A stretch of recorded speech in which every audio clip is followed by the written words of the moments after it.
The military coups in Niger and Gabon. What's behind them, and are they a rebellion against what some call French neocolonialism? Hello, I'm Arnold Neidem, and this is The Heat.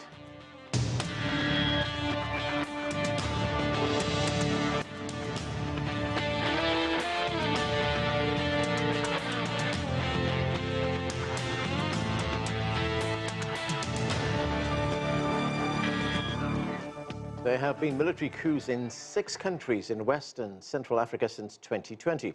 All of them are former French colonies. The most recent happened in Niger and Gabon.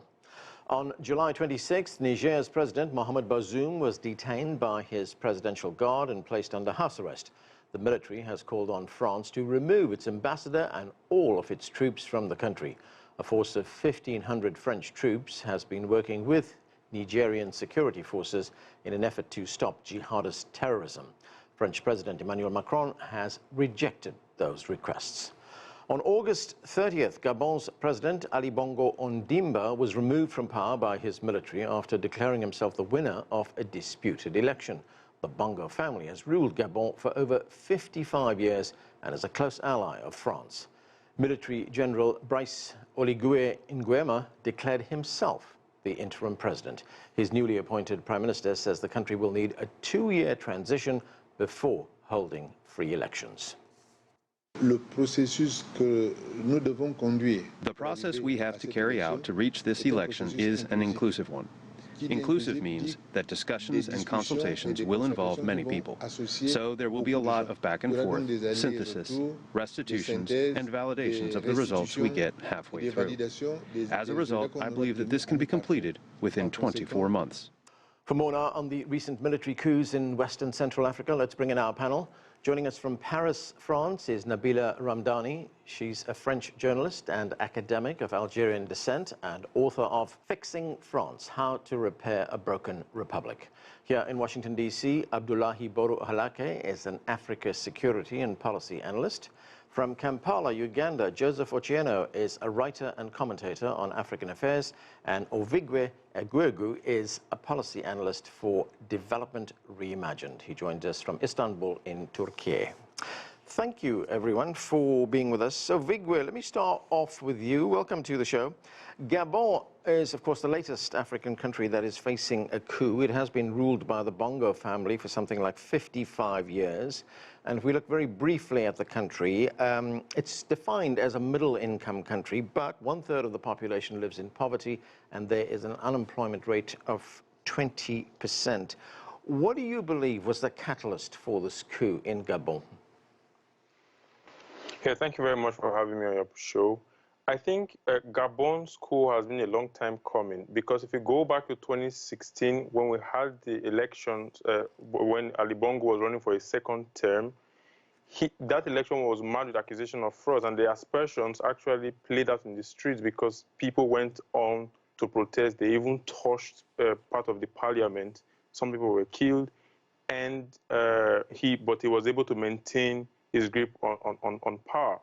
Then you go in 2018, he fell sick. He was in Morocco for several months. In 2019, there was a coup attempt in January, and that coup attempt was thwarted. If you go back to the statement made by the plotters at the time, they cited the 2016 election as being illegitimate and, of course, the long-term rule of the Bongo family.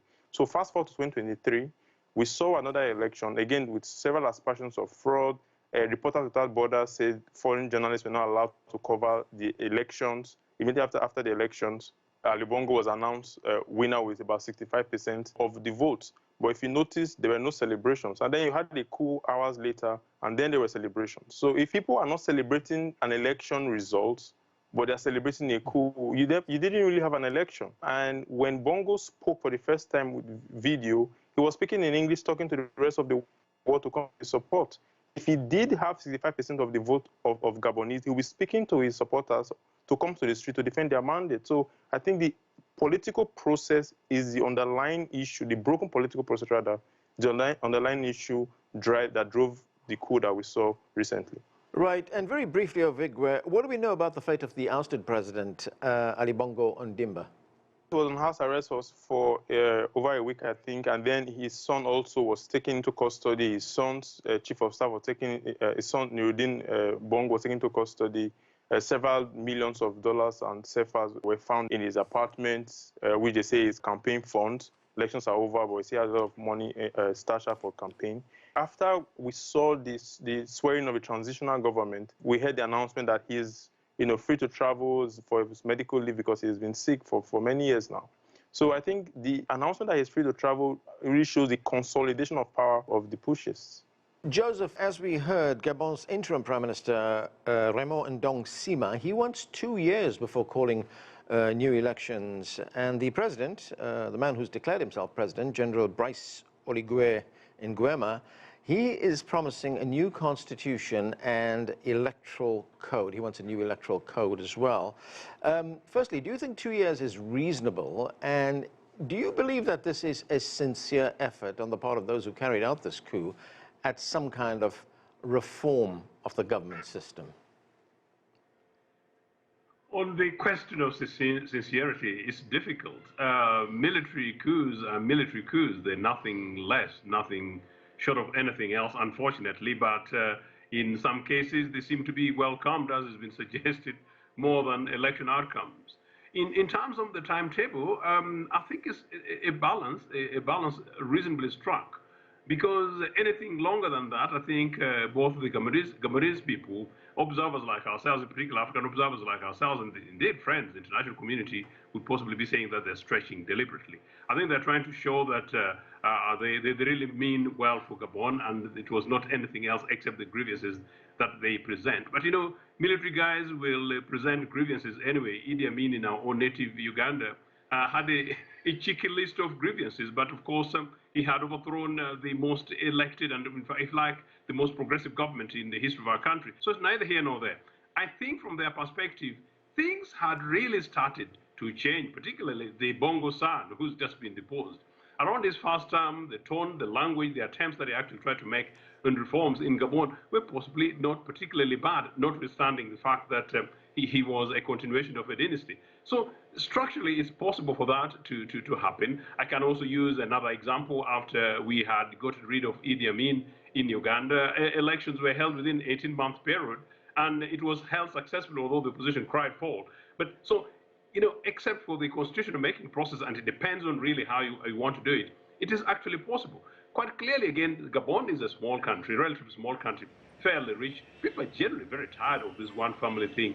If they're able to mobilize goodwill from within Gabon, and if they're able to coalesce amongst themselves, and I think the important thing they did was to say that the former president was free to leave, and I've been watching very closely how they're going to be treating these guys thus far. It hasn't happened that very bad. From that point of view, actually, there's no reason why they don't come together, rally, and make sure that, Gabon moves into a new phase. It's a tiny little country, relatively rich, as you said in your introduction. It's a country that, if well governed, like most other African countries, cry, it is possible for them to have a huge future. A future, of course, without excess external influences, right. That is, London, Paris, and others can keep calm a little bit. Nabila, great to see you. Now, this coup has been condemned by the African Union, but if we look at the response from some of the Western powers, the United States, Canada, Britain, and France, they have expressed concern over what has happened there, but they have stopped short of calling for the reinstatement of the president. Why is that? What does that suggest to you? Well, I think there have been, as always, a lot of effort by different organizations, not least of all African ones, including the African Union, but also the United Nations and other sub-regional organizations like ECOWAS, for example, but also former colonial powers such as France, backed by the US, to try to restore calm in the region. But as always, they can only do so much, and often not much at all, frankly. Mobilizing vast transnational organizations into effective action is extremely difficult. Just getting separate groups within these organizations to agree on anything is very hard, and all those involved have a fear of exacerbating the situation in already very poor, blighted lands. For example, economic sanctions are unlikely to cause too much harm to the groups who stage these coups, but they always cause immense damage to ordinary people. Countries such as Niger, for example, contain some of the poorest communities in the world, and sanctions will make their lives infinitely harder.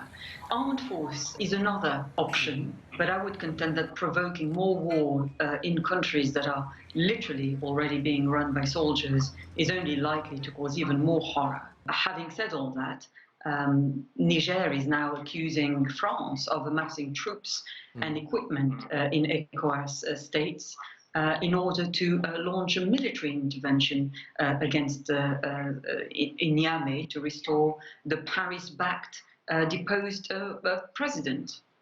Of course, France, Nabila, will be watching these developments very closely in Gabon. There's something like more than 100 French companies that operate in Gabon. And France also imports 55% of all the exports from Gabon. It's mainly oil, manganese, and wood as well. So, separately from those other Western powers, how is France responding to this? The fact that countries which have suffered coups and uprising lately are all former French colonies is hugely significant because it shows that former colonies are extremely unhappy, by the way, that France still plays an important part in their affairs. That's why you hear shouts of "Down with France" in all the putsch-related demonstrations, and Gabon is the latest example of that. And this is because after nominally giving up its African empire in 1960, France held on to much of its power on the continent through the policy of France-Afrique. And this still caused widespread resentment, not least because France-Afrique is perceived, is rightly perceived as a neo-colonial nexus that encompasses all sorts of links from economic to security and political ones that have characterized the old French empires. Practically, it means that France retains military garrisons in its former colonies. It also continues to tap into the natural resources of its former empire. And it also politically has a grip, continues to have a grip on its former empire, not least because France continues to meddle in the affairs of its former colony as it props up corrupt and compliant despotic allies. And those methods have ranged from covert military action and alleged assassination to direct financial help. The Bongo family is a prime example of a despotic family being propped up by Paris. Abdullahi, it was just a few weeks ago that we were talking about the coup in Niger, and now, of course, we have the coup in Gabon, and that follows the coups in other countries, Mali, Chad, Guinea, Burkina Faso. Is there a common thread among why these coups are taking place? And is Gabon markedly different from the other ones? No, I think that's a very important question that you raised in terms of some of the qualities that some of these countries display. I think the reality is it is an indictment of African political elite that 60 years later, somebody like Bongo, who comes from the larger Bongo family that has, ruled Gabon for over 50 years, and he comes out and makes some noise. Yeah, sure, like France is involved for its own reasons. Sure, other countries are involved for its own reasons. But I think since independence and since the introduction of multi-party politics, since the end of the Cold War, African political elite have not been able to deliver public goods that are required. It is inconceivable that all these countries have some form of natural resources that can be used to make the lives of most of these people, most of its citizens better. But what we are seeing is a regression. And just a good example is Gabon. It's not, like my brother said, a big country. It's relatively a small country in terms of size and population, but its wealth is a lot. But it's not benefited anybody apart from the Bongo family and people who are closer to them. Having said that, I think, trust deficit, governance gap, and failure to deliver on public goods, we've got to be very careful. There are other countries in the region that are potential coup candidates. So this is not just a few African countries in Central and West Africa that are facing this problem. If you look at Equatorial Guinea, their president has been in power for over 40 years. You look at the Congo Republic, their president has been in power over 30 years. So that speaks volume. So it's not a support for the military intervention or military coups, but it is a situation where electoral governance or elections, although not sufficient but necessary condition for transition to democracy, has not delivered. Since the end of one-party rule in most of the African countries, the situation of common man on the ground has not improved. And I think we are faced with this dilemma where election doesn't deliver on public goods, and I loathe to say that military is neither a solution, whereas the analysis is that civilian governments have failed. I'm not very sure that moving 160 degrees going to the military will solve the problem that we have. Oh, Abdullahi raises an important point there when he tells us that the governments that have been overthrown have failed to deliver to the common man in these countries. So where is the problem? Is it the fact that there's been no democracy dividend, or does the problem lie elsewhere? Even the last speaker made very good point, but there's a further point to be made. If we look at the coups we've seen in West and Central Africa, essentially there have been two types of coups. You've had coups that are radical and really pivoting the country away from France towards maybe the other partners, or even just at least pivoting, the cutting all of the colonial ties or neocolonial ties to France. Mali, Burkina Faso, and Niger are very good examples. So there's a format. You have the coup, then there's the cancellation of military agreements with France that goes back decades. We saw that with Mali, we saw that with Burkina Faso.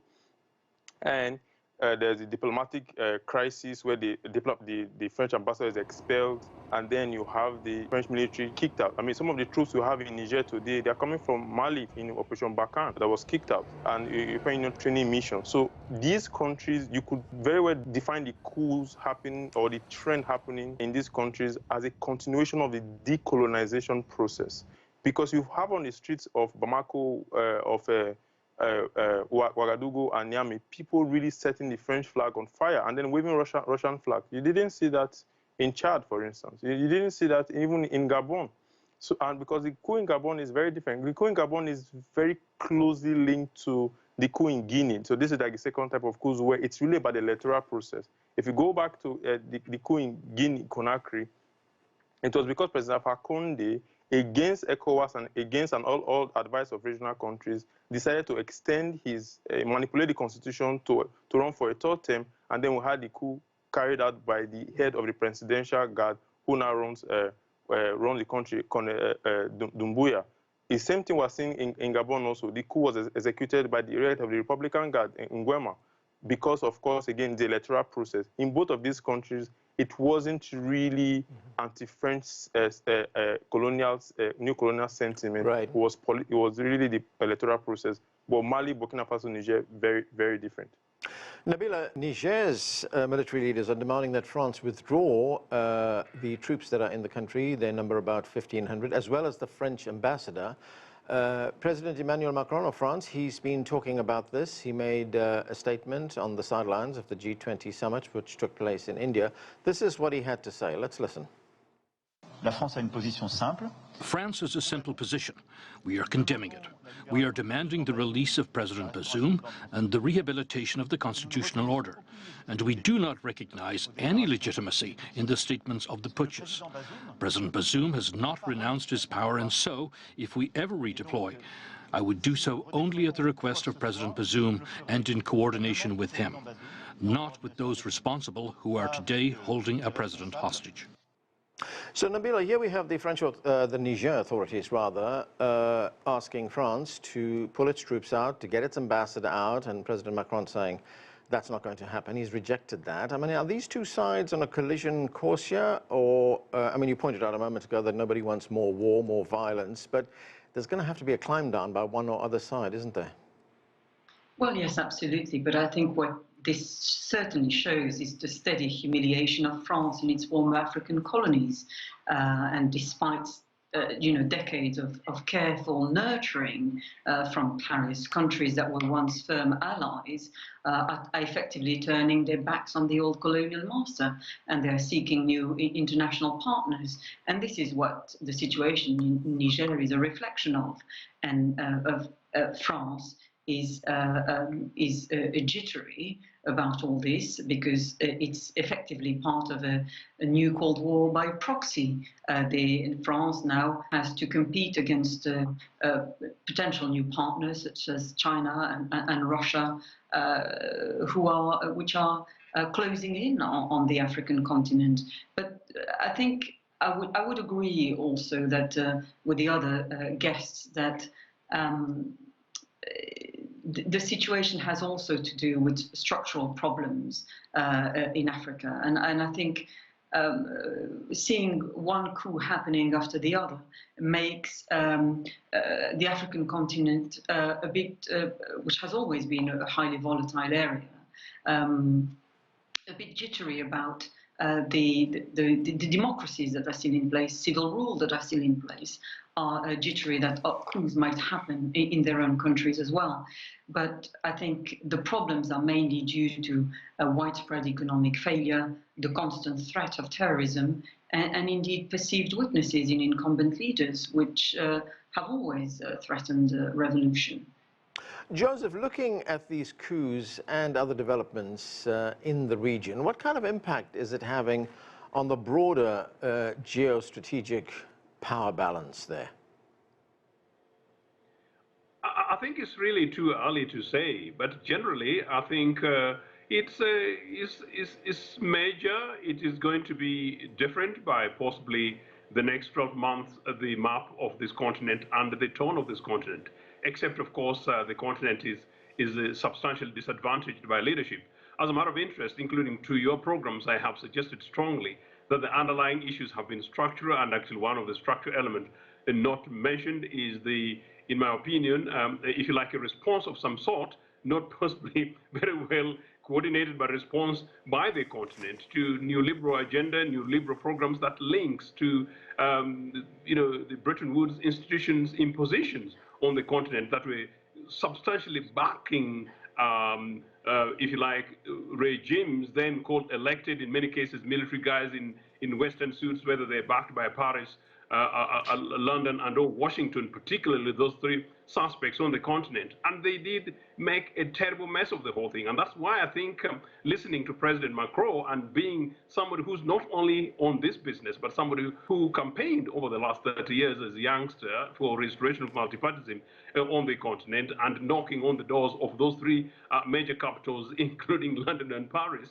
and hearing what leaders say, it's rather cheeky, and in this case, I think, in a very particular way, perhaps hypocritical, because in my own native Uganda, we've got a regime substantially backed by these guys over 38 years, and the sun is being prepared. I hope Ugandans will reject that. But these are guys who are military guys who came through a coup, and a coup that was substantially backed by these guys. My own hope is that it becomes a major lesson that the conversation takes place not only around regional bodies. ECOWAS has also been on the spot, following the Gabonian coup, although Gabon is not part of ECOWAS. But I think the language then, this visual is being sensed that, look, in the middle of the coup, we're going to come and invade.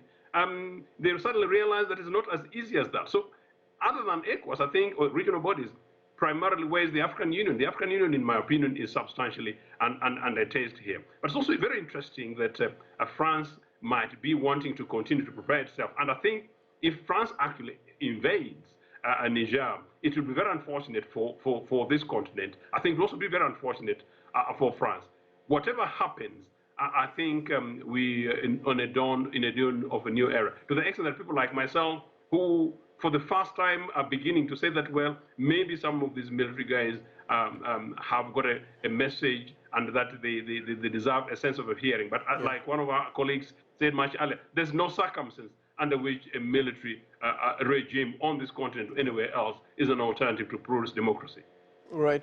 Abdullahi, the United States has for a very long time expressed concerns over terrorist activity in the region. We know that there are groups like Boko Haram, Al-Shabaab, ISIS that are operating in many of these countries. Since 2012, Washington has spent something like $500 million on reinforcing Niger's security. Germany is also part of a European effort to reinforce security in the area, to train troops in the area as well. But what do we make of the West's involvement here? I mean, are we seeing Western influence declining? Yeah, I think we are at a crossroad, really. While the old order of, Western-led post-1945 order has not yet been buried, I think what we are seeing is an emergence of geostrategic actors that are not necessarily West. So we are having other actors who are showing tremendous amount of interest on the continent, and as such, they are investing on the continent. And so the West, I mean, you saw President Macron, that in that clip, you showed somebody who was at the end of, really trying everything, throwing everything at the coup in Niger and showing nothing for it. So I think we have to be prepared that we are entering a new phase on the continent, not just on the continent, but in the world. But how Africa negotiates that is really, really important. But on your point, I want to put a pin on the point that you raised about the militarization of the region, or particularly the continent. The reality is, for a very long time, since September 11th, security has become the lens through which the Western countries see African countries. And as a result, they've missed the opportunity where other actors see Africa as an opportunity that can be, mutually exploited. Western countries see Africa as a problem to be solved, and as such using military.